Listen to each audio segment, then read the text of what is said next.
तो हेलो प्यारे बच्चों, कैसे हैं आप। आशा करते हैं आप बहुत ही बढ़िया होंगे।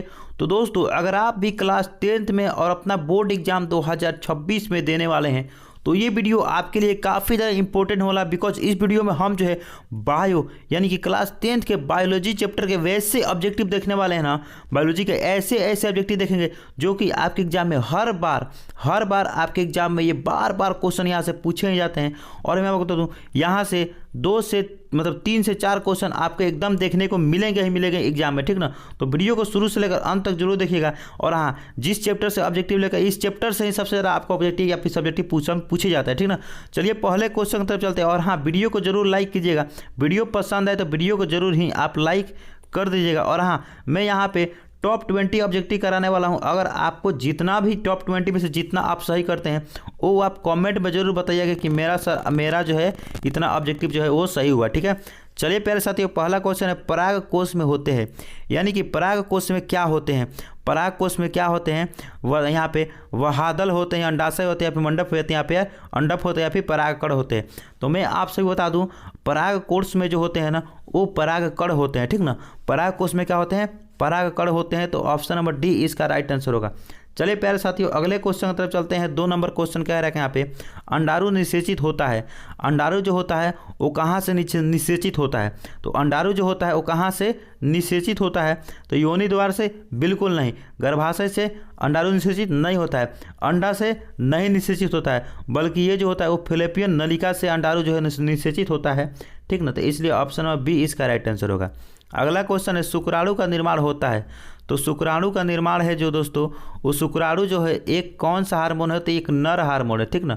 नर जनन हार्मोन। कोई पूछेगा शुक्राणु कैसा हार्मोन है, तो नर जनन हार्मोन है। कैसा हार्मोन है, तो नर जनन हार्मोन। शुक्राणु जो होता है ना उस नर जनन हार्मोन है, ठीक ना। तो अब जो है ये नर जनन शुक्राणु जो होता है ना वो कहाँ पे निर्माण होता है, तो इसका निर्माण जो होता है ना वो वृषण में होता है। कहाँ पे होता है, वृषण में होता है। तो ऑप्शन नंबर ए इसका राइट आंसर होगा, ठीक है। चलिए 4 नंबर क्वेश्चन है प्यारे साथियों, लिंग गुणसूत्र का पूर्ण जोड़ा किस में पाया जाता है। यानी कि लिंग गुणसूत्र का जो पूर्ण जोड़ा होता है वो किस में पाया जाता है। तो लिंग गुणसूत्र का पूर्ण जोड़ा जो होता है वो स्त्री में पाया जाता है। तो इसलिए ऑप्शन नंबर बी इसका राइट आंसर होगा, ठीक है। अगला क्वेश्चन है शुक्राणु बनता है। शुक्राणु जो होता है वो कहाँ बनता है, ये डबल क्वेश्चन पूछा गया। तो ऑप्शन नंबर ए होगा, यानी वृषण में बनता है शुक्राणु, ठीक है। और अंडाणु जो होता है ना वो अंडाशय यानी फिलिपियन नलिका में बनता है। अगला है 6 नंबर क्वेश्चन, पुष्प का कौन सा भाग फल बनाता है। यानी पुष्प का वह कौन सा भाग है जो क्या बनाता है, फल बनाता है। तो वो जो है आपका अंडाशय, यानी कि जो ये आपका ये पुष्प होता है ना, आपका ये जो पुष्प होता है तो इसका जो ये वाला जो अंडाशय भाग होता है ना, सॉरी मैं अच्छे से बनाता हूँ आपको, जो ये वाला अंडाशय वाला जो भाग होता है ना यहीं पे क्या बनता है आपका, यहाँ पे निर्माण होता है, ठीक ना। तो आपका राइट आंसर होगा ऑप्शन नंबर डी, ठीक है। चलिए 6 नंबर हो गया। 7 नंबर क्वेश्चन है मुकुलन द्वारा अलैंगिक जनन होता है। यानी कि मुकुलन द्वारा जो अलैंगिक जनन होता है वो किस में होता है, तो वो ईस्ट में होता है, ठीक ना। मुकुलन द्वारा अलैंगिक जनन किस में होता है, तो वो आपका होता है ईस्ट में। अगला क्वेश्चन है 7-8 नंबर, अलैंगिक जनन मुकुलन विधि द्वारा होता है। यानी कि अलैंगिक जनन मुकुलन विधि द्वारा जो होता है वो किस में होता है। तो अभी हमने डबल ये क्वेश्चन थोड़ा सा पलटा गया क्वेश्चन, तो ईस्ट में होगा, ठीक है। अगला क्वेश्चन है 9 नंबर, मलेरिया उत्पन्न करने वाला मच्छर यानी कि मादा एनाफिलिस मच्छर किस तरह के जल में होता है। देखिए मलेरिया उत्पन्न करने वाली मादा एनाफिलिस जो मच्छर होता है ना प्यारे साथियों, वो जो होता है वो साफ जल में होता है। कैसा जल में होता है, वो किस में होता है, वो साफ जल में होता है, ठीक है। चलिए अगला क्वेश्चन है यहाँ पे, निम्न में से कौन मानव में मादा जनन तंत्र का भाग नहीं है। यानी कि कौन जो है वो मानव में मादा जनन तंत्र का भाग नहीं है, यानी कि नर जनन तंत्र का भाग है। तो अंडाशय की बात करते ही मादा जनन तंत्र का भाग है, ठीक ना। और यहाँ पे ये गर्भाशय भी मादा जनन तंत्र का, डिम्ब वाहिनी भी मादा जनन, लेकिन शुक्रवाहिका जो होता है ना वो शुक्राणु जिसमें रहता है उसे शुक्रवाहिका कहते हैं। तो ये जो होता है ना ये नर में होता है। किस में होता है, ये नर में होता है। तो इसलिए ऑप्शन नंबर सी इसका राइट आंसर होगा, ठीक है। चलिए प्यारे साथियों 10 नंबर हो गया। 11 नंबर क्वेश्चन है यहाँ पे, पुष्प का कौन सा भाग परागकण बनता है। यानी कि पुष्प का कौन सा वो भाग है जो अंत में जाकर के परागकण का निर्माण करता है। तो ये पुंकेसर ही होता है जो कि परागकण का निर्माण करता है। यानी कि टूट करके जब गिरता है तो आगे चल के परागकण का निर्माण कर देता है, ठीक ना। अगला है प्यारे साथियों, निम्नलिखित में से कौन सा भाग केवल पुरुष जननांग में पाया जाता है।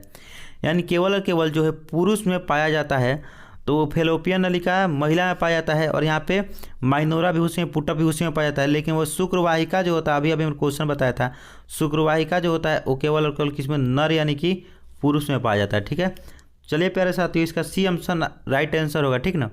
अगला क्वेश्चन है 13 नंबर क्वेश्चन यहाँ पे, नर युग्मक एवं मादा युग्मक के संलयन को क्या कहते हैं। तो नर युग्मक जब आते हैं इधर से और मादा युग्मक इधर से आकर के यहाँ पे संलयित होती है, तो उससे हम लोग क्या कहते हैं, उसे हम लोग निषेचन कहते हैं। उसे क्या कहते हैं हम लोग, निषेचन कहते हैं। चलिए प्यारे साथियों, यहाँ पे 14 नंबर क्वेश्चन है, अंडाणु निषेचित होता है। तो बताइए अंडाणु जो होता है वो कहाँ पे निषेचित होता है। ठीक ना। तो अंडाणु जो होता है ना वो अंडाशय में निषेचित होता है। कहाँ पे निषेचित होता है, अंडाशय में अंडाणु जो होता है ना वो निषेचित होता है। तो इसलिए ऑप्शन नंबर डी इसका राइट आंसर होगा।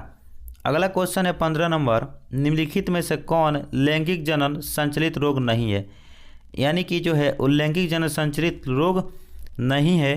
तो देखिए एड्स भी हो, गोनोरिया भी और सिफिलिस, तीनों के तीनों जो है लैंगिक जनन संचालित रोग है, संचालित रोग है।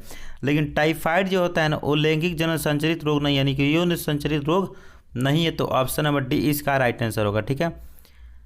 16 नंबर क्वेश्चन है प्यारे साथियों, मुकुलन द्वारा प्रजनन किस में होता है। तो अभी हमने क्वेश्चन बताया था ईस्ट में जो होता है वो मुकुलन द्वारा प्रजनन होता है। ठीक है, ये क्वेश्चन 3 बार दोहरा गया, बट पलट पलट के क्वेश्चन पूछा गया है। हाइड्रा में प्रजनन की विधि होती है, यानी कि हाइड्रा जो है उसमें प्रजनन की विधि किस तरह से होती है, तो वो मुकुलन द्वारा होती है। हाइड्रा में भी प्रजनन की विधि क्या है, मुकुलन ही है। 18 नंबर है प्यारे साथियों, इनमें कौन अलैंगिक जनन की विधि है। यानी इनमें जो है कौन जो है वो अलैंगिक जनन की विधि है। तो मुकुलन जो है वो एक प्रकार का अलैंगिक जनन है। ठीक है। 19 नंबर क्वेश्चन है, सेकंड लास्ट क्वेश्चन है प्यारे साथियों सेशन का, पुरुष या पुष्पी पौधों में लैंगिक जनन किसके द्वारा होता है। यानी कि जो पुष्पी पौधे हैं उसमें लैंगिक जनन जो होता है वो किनके द्वारा होता है, तो वो आपका होता है मुख्य रूप से फूलों के द्वारा। ठीक है, तो ऑप्शन नंबर सी इसका करेक्ट हो जाएगा। अगला क्वेश्चन है प्यारे बच्चों, किस प्रकार के जनन में जनक की शरीर से कलिका निकलती है। यानी किस प्रकार के यहाँ पे जनन में जनक की शरीर से कलिका निकलती है। तो मुकुलन में जो होता है ना वो कलिका का निर्माण होता है। यानी कि जब हाइड्रा आप देखे होंगे हाइड्रा के पौधे को, तो जब आप हाइड्रा के पौधे को देखेंगे तो ये जो होता है मुकुलन जो है आपका क्या करता है, कलिका निकलना है, और ये जो होता है मुकुलन ही होता है। ठीक है। तो दोस्तों हमने इस वीडियो में टॉप 20 ऑब्जेक्टिव क्वेश्चन देखा है जो कि आपके बायोलॉजी के लेसन से होने वाला है। ठीक ना। अगर आपने टॉप 20 में से जितने भी सही किए हैं आप कमेंट में ज़रूर बताइएगा कि सर मेरा जो है 10 सही है, 20 सही है, 20 में 20 सही है। ठीक है, जिस प्रकार से होगा 15 सही है, 18 सही है, 19 सही है, जितना हो सकेगा आपका जितना आया होगा उतना आप जरूर बताने की प्रयास कीजिएगा। दोस्तों हमको लगता है कि आपको वीडियो देखने के बाद अच्छे तरीके से समझ में आ चुका है। अगर समझ में आया तो वीडियो को जरूर लाइक कीजिएगा और चैनल को सब्सक्राइब करना मत भूलिएगा, और अपने दोस्तों में जरूर शेयर कीजिएगा। ऑब्जेक्टिव की क्लास हो या फिर सब्जेक्टिव क्लास हो, सबके यहाँ पे तैयारी आपको कराई जाएगी आगे चल के। तो आई होप आपको दोस्तों वीडियो पसंद है। वीडियो को लाइक और चैनल को सब्सक्राइब करना मत भूलिएगा। मिलते हैं